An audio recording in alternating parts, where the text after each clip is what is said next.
ಈ ದಿವಸ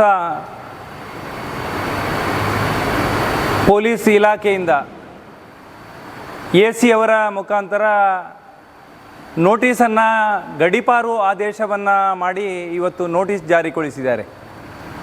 6ನೇ ತಾರೀಕಿಗೆ ಎ.ಸಿ ಕಚೇರಿಗೆ ಹೋಗಿ ಹಾಜರಾಗಬೇಕು, ಇಲ್ಲದಿದ್ದರೆ ಕಲಬುರಗಿ ಜಿಲ್ಲೆಗೆ ಗಡೀಪಾರನ್ನು ಮಾಡ್ತೇವೆ ಅನ್ನತಕ್ಕಂಥ ಆದೇಶದ ಪ್ರತಿ ಇವತ್ತು ನಮ್ಮ ಕೈ ಸೇರಿದೆ.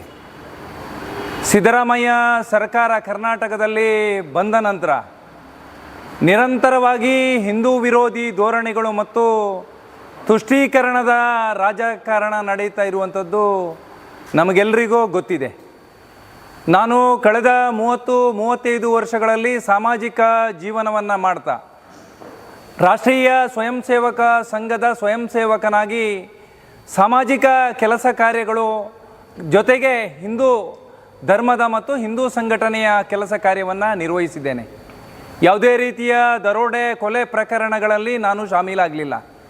ನನ್ನ ಮೇಲೆ ಕೇಸುಗಳು ದಾಖಲಾಗಿದ್ದರೂ ಕೆಲವೊಂದು ಧಾರ್ಮಿಕ ವಿಚಾರಗಳು ಸರ್ಕಾರದ ವಿರೋಧ ಆದಾಗ ಪ್ರತಿಭಟನೆಯ ಸಂದರ್ಭದಲ್ಲಿ ಆಗಿದ್ದಿರ್ಬೋದು, ಅಥವಾ ಗೋಹತ್ಯೆಯನ್ನು ಮಾಡತಕ್ಕಂಥ ಸಂದರ್ಭದಲ್ಲಿ ಅದನ್ನು ವಿರೋಧಿಸ್ತಕ್ಕಂಥ ವ್ಯವಸ್ಥೆ ಇರ್ಬೋದು. ಸಾಮಾಜಿಕವಾಗಿ ಬೇರೆ ಬೇರೆ ವಿರೋಧಗಳು ಬಂದಾಗ ಆ ಸಂದರ್ಭದಲ್ಲಿ ನೇತೃತ್ವವನ್ನು ತಗೊಂಡ ಸಂದರ್ಭದಲ್ಲಿ ಆಗಿರತಕ್ಕಂಥ ಕೇಸುಗಳಾಗಿದೆ ಹೊರತು ಇನ್ನಿತರ ಯಾವುದೇ ಕೇಸುಗಳು ನನ್ನ ಮೇಲೆ ಇಲ್ಲ.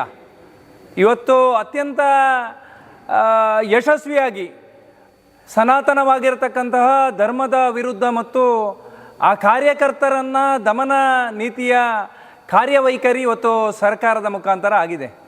ಈ ರೀತಿ ಗಡೀಪಾರು ಮಾಡುವಂತಹ ವಿನಾಕಾರಣ ಕೇಸು ದಾಖಲು ಮಾಡತಕ್ಕಂತಹ ಆ ಪ್ರಯತ್ನದ ಜೊತೆಗೆ ಇವತ್ತು ಸಮಾಜದ ಹಿಂದುತ್ವದ ಧರ್ಮದ ಕೆಲಸವನ್ನು ಮಾಡತಕ್ಕಂಥ ಕಾರ್ಯಕರ್ತರ ಮಾನಸಿಕತೆಯನ್ನು ಕುಗ್ಗಿಸಬಹುದು ಅನ್ನತಕ್ಕಂಥ ಯೋಚನೆಯ ಅಡಿಯಲ್ಲಿ ಇವತ್ತು ಆ ಗಡೀಪಾರು ಆದೇಶ ಜಾರಿಯಾಗಿದೆ ಅಂತ ನಾನು ಭಾವಿಸಿದ್ದೇನೆ.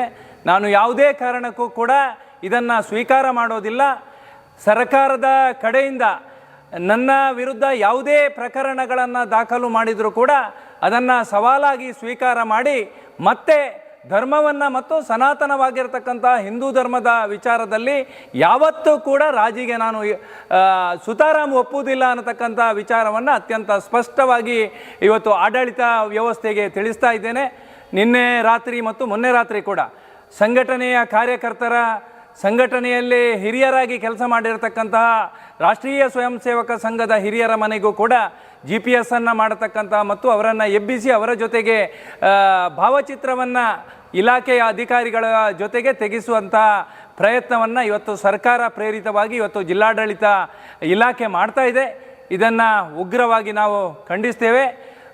ಧರ್ಮದ ಮತ್ತು ಹಿಂದುತ್ವದ ವಿಚಾರದಲ್ಲಿ ಯಾವುದೇ ರೀತಿಯ ಸವಾಲುಗಳಿದ್ದರೂ ಕೂಡ ಹಿಂದೂ ಸಮಾಜದ ಪರವಾಗಿ ನಿಂತು ಸ್ವೀಕಾರ ಮಾಡಿ ಆ ಧರ್ಮವನ್ನು ಮತ್ತು ಹಿಂದುತ್ವವನ್ನು ಪ್ರತಿಪಾದನೆ ಮಾಡತಕ್ಕಂಥ ವ್ಯವಸ್ಥೆಯನ್ನು ನಾನು ಮುಂದಿನ ದಿವಸದಲ್ಲಿ ಕೂಡ ಮಾಡ್ತೇನೆ ಅನ್ನತಕ್ಕಂಥ ವಿಶ್ವಾಸದ ಜೊತೆಗೆ ಇಲಾಖೆ ಈ ರೀತಿಯ ತಾರತಮ್ಯ ಧೋರಣೆಯನ್ನು ಮೊನ್ನೆ ಸುಹಾಸ್ ಹತ್ಯೆಯಾಗಿರ್ತಕ್ಕಂಥ ಸಂದರ್ಭದಲ್ಲಿ ನಡೆದಿರತಕ್ಕಂಥ ನೂರಾರು ಘಟನೆಗಳ ಸಂದರ್ಭದಲ್ಲಿ ಇಲಾಖೆ ಮೌನವನ್ನು ವಹಿಸಿ ಆ ಸರ್ಕಾರ ಪ್ರಾಯೋಜಿತವಾಗಿ ಇದು ಹತ್ಯೆ ಆಗಿದೆ ಅನ್ನತಕ್ಕಂಥ ಚರ್ಚೆಗಳು ಸಾರ್ವಜನಿಕ ವಲಯದಲ್ಲಿ ಮೂಡಿದೆ.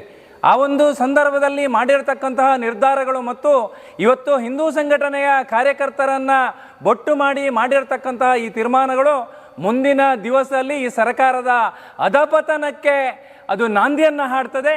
ಇವತ್ತು ರಾಷ್ಟ್ರೀಯ ಸ್ವಯಂ ಸೇವಕ ಸಂಘದ ಹಿರಿಯರ ಮೇಲೂ ಕೂಡ ವಿನಾಕಾರಣ ಕೇಸು ದಾಖಲು ಮಾಡತಕ್ಕಂಥ ಪ್ರಯತ್ನವನ್ನು ಮಾಡಿದ್ದಾರೆ. ಇವತ್ತು ಸಮಾಜದಲ್ಲಿ ಬೇರೆ ಬೇರೆ ಹೇಳಿಕೆಗಳನ್ನು ಕೊಟ್ಟಿರುವಂಥದ್ದನ್ನು ನಾವೆಲ್ಲ ಮಾಧ್ಯಮದಲ್ಲಿ ನೋಡಿದ್ದೇವೆ. ಸುಹಾಸ್ ಹತ್ಯೆ ಆಗಿರತಕ್ಕಂಥ ಸಂದರ್ಭದಲ್ಲಿ ಮತ್ತು ನಂತರ ನಡೆದಿರತಕ್ಕಂತಹ ಬೆಳವಣಿಗೆಯಲ್ಲಿ ಸಾಮಾಜಿಕ ಜಾಲತಾಣಗಳಲ್ಲಿ ಹೆಣವನ್ನು ಮುಗಿಸುವುದರ ಮೊದಲೇ ಮತ್ತೊಂದು ಹೆಣ ಬೀಳಬೇಕು ಅನ್ನತಕ್ಕಂಥ ಸಂದೇಶವನ್ನು ಕೂಡ ಸಾಮಾಜಿಕ ಜಾಲತಾಣಗಳಲ್ಲಿ ಕೊಟ್ಟಿರ್ತಕ್ಕಂಥ ವ್ಯಕ್ತಿಗಳ ಬಗ್ಗೆ ಇಲಾಖೆ ಯಾವ ಕ್ರಮವನ್ನು ಕೈಗೊಂಡಿದೆ ಅನ್ನತಕ್ಕಂಥ ಪ್ರಶ್ನೆಯನ್ನು ಈ ಸಂದರ್ಭದಲ್ಲಿ ಮಾಡ್ತಾ ಯಾವತ್ತೂ ಕೂಡ ಈ ರೀತಿಯ ಧೋರಣೆಗಳು ಮತ್ತು ಕಾರ್ಯಕರ್ತರ ಮೇಲಿನ ದಬ್ಬಾಳಿಕೆಗಳಿಗೆ ದಕ್ಷಿಣ ಕನ್ನಡ ಜಿಲ್ಲೆಯ ಜನತೆ ಒಪ್ಪುವುದಿಲ್ಲ. ಯಾವತ್ತೂ ಕೂಡ ಧರ್ಮ ಆಧಾರಿತವಾಗಿರ್ತಕ್ಕಂಥ ದಕ್ಷಿಣ ಕನ್ನಡದಲ್ಲಿ ಕಾರ್ಯಕರ್ತರೇ ಶಕ್ತಿ ಧರ್ಮಕ್ಕೆ ಅನ್ನೋದನ್ನು ಈ ಸಂದರ್ಭದಲ್ಲಿ ಸ್ಪಷ್ಟಪಡಿಸ್ತಾ, ಬೇರೆ ಬೇರೆ ನೋವಿನ ಘಟನೆಗಳ ಸಂದರ್ಭದಲ್ಲಿ ಸಮಾಜಕ್ಕೆ ಶಕ್ತಿಯನ್ನು ತುಂಬಿರತಕ್ಕಂಥ ಕೆಲಸ ಮಾಡಿದವರು ಸಂಘಟನೆಯ ಕಾರ್ಯಕರ್ತರು ಅಂತ ನಾನು ಈ ಸಂದರ್ಭದಲ್ಲಿ ನೆನಪಿಸಿಕೊಂಡು, ಇಲಾಖೆ ಮುಂದಿನ ದಿವಸದಲ್ಲಿ ಈ ರೀತಿಯ ಕೃತ್ಯವನ್ನು, ಈ ರೀತಿಯ ಚಟುವಟಿಕೆಗಳನ್ನು ಸರ್ಕಾರದ ಒಂದು ಕಾರ್ಯಸೂಚಿಯಂತೆ ಹಿಂದೂ ವಿರೋಧಿ ಧೋರಣೆಯನ್ನು ಮಾಡಬಾರ್ದು. ನ್ಯಾಯವನ್ನು ನೋಡಿ ಯಾರು ಯಾವ ಕೆಲಸಗಳನ್ನು ಕಾರ್ಯಕರ್ತರು ಮಾಡ್ತಾರೋ ಅವರ ಮೇಲೆ ಮಾತ್ರ ಯಾವುದೇ ರೀತಿಯ ಕಾರ್ಯಚಟುವಟಿಕೆಗಳನ್ನು ಮಾಡಬೇಕು ಹೊರತು ಇವತ್ತು ಸಂಘಟನೆಯನ್ನು ಗುರುತು ಮಾಡಿಕೊಂಡು ಸಂಘಟನೆಯ ಕೆಲಸವನ್ನು ಮಾಡತಕ್ಕಂಥ ಕಾರ್ಯಕರ್ತರು ಮತ್ತು ಹಿರಿಯರಿಗೆ ಈ ರೀತಿಯ ತೊಂದರೆಯನ್ನು ಕೊಟ್ಟಿರುವಂಥದ್ದು ಸಮಂಜಸ ಅಲ್ಲ. ಇಲಾಖೆ ಮತ್ತೊಮ್ಮೆ ಇದನ್ನು ಗಂಭೀರವಾಗಿ ಯೋಚನೆ ಮಾಡಬೇಕು ಅನ್ನತಕ್ಕಂಥ ವಿಚಾರವನ್ನು ಈ ಸಂದರ್ಭದಲ್ಲಿ ಉಲ್ಲೇಖ ಮಾಡ್ತಾ, ಮುಂದಿನ ದಿವಸಗಳಲ್ಲಿ ಕಾನೂನಿಗೆ ನಾವು ಯಾವತ್ತೂ ಕೂಡ ಗೌರವವನ್ನು ಕೊಡ್ತೇವೆ. ಇಷ್ಟವರೆಗೆ ಸುಮಾರು 30ಕ್ಕಿಂತಲೂ ಹೆಚ್ಚಿನ ಕೇಸುಗಳು ನನ್ನಲ್ಲಿ ಬೇರೆ ಬೇರೆ ಸಂಘಟನೆಗಳ ಕೆಲಸ ಮಾಡದಂಥ ಸಂದರ್ಭದಲ್ಲಿ ನನ್ನ ಮೇಲೆ ಬಿದ್ದಿತ್ತು. ಆದರೆ ಎಲ್ಲವೂ ಕೂಡ ಕೋರ್ಟಿನಲ್ಲಿ ನಿಲ್ಲದೆ, ಸಾಬೀತಾಗದೆ, ಸುಳ್ಳು ಪ್ರಕರಣ ಅನ್ನೋದ ದೃಷ್ಟಿಕೋನದಿಂದ ಆ ಕೇಸು ಬಿದ್ದೋಗಿದೆ.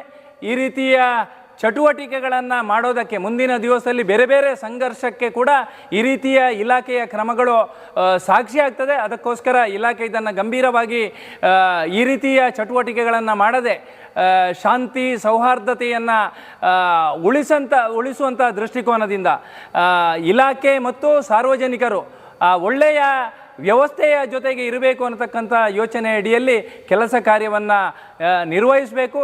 ಜನಸ್ನೇಹಿ ಅಧಿಕಾರಿಗಳಾಗಿ ಇವತ್ತು SP ಅವರು ಮತ್ತು ಕಮಿಷನರು ಇಬ್ಬರೂ ಕೂಡ ಜನಸ್ನೇಹಿ ಅಧಿಕಾರಿಗಳು ಅನ್ನತಕ್ಕಂಥ ಒಂದು ಒಳ್ಳೆಯ ಸಂದೇಶವನ್ನು ಸಾರ್ವಜನಿಕರ ಜೊತೆಗೆ ಬಾಂಧವ್ಯವನ್ನು ಇಟ್ಟುಕೊಂಡು ಅದನ್ನು ತೋರಿಸಿಕೊಡಬೇಕು ಅಂತಕ್ಕಂಥ ವಿಚಾರವನ್ನು ಈ ಸಂದರ್ಭದಲ್ಲಿ ಉಲ್ಲೇಖ ಮಾಡ್ತೇನೆ.